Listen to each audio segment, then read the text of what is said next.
మీకున్న బద్ధకం మిమ్మల్ని కాపాడటానికి వస్తుందని మీకు తెలుసా?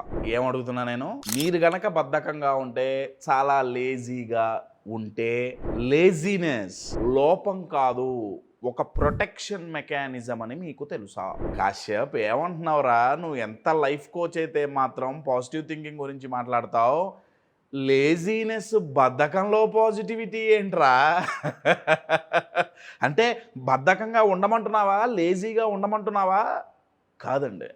మనం ఏ ఏ ప్రవర్తన అయినా సరే, ఆ ప్రవర్తన పాజిటివ్ అయినా సరే, నెగిటివ్ అయినా సరే, ఎస్పెషల్లీ నెగిటివ్ ప్రవర్తన ఏదైతే ఉంటుందో, అంటే ఆర్ ఇమోషన్ ఏదైతే ఉంటుందో, మీరు లేజీనెస్ అనండి, యాంగ్జైటీ అనండి, పానిక్ అటాక్స్ అనండి, ఏదైనా కానీ అవి మన మైండ్ మనల్ని ప్రొటెక్ట్ చేయటానికి ఉపయోగించే డిఫెన్స్ మెకానిజమ్స్ అండి.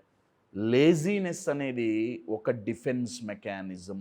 బద్ధకాన్ని ఉపయోగించి మన మైండ్ మనల్ని దేని నుంచి ప్రొటెక్ట్ చేస్తోంది, దేని నుంచి కాపాడుతోంది. ఇప్పుడు ఇది జరుగుతుందేమో అని భయపడుతోంది మైండు, అది జరగకుండా లేజీనెస్ని అడ్డు పెడుతోంది. ఫర్ అన్ ఎగ్జాంపుల్, అది జరగదు అని మన మైండ్కి మనం ప్రూవ్ చేసామనుకోండి, లేదా దాన్ని మనం ప్రొటెక్ట్ చేసేసుకున్నాం అనుకోండి మనం, అప్పుడు లేజీనెస్ రాదుగా. ఇది తెలియాలి అంటే రెండు తెలియాలండి. ఒకటి, లేజీనెస్ దేన్ని ప్రొటెక్ట్ చేయటానికి మన మైండ్ ఉపయోగిస్తోంది అది తెలుసుకోవాలి.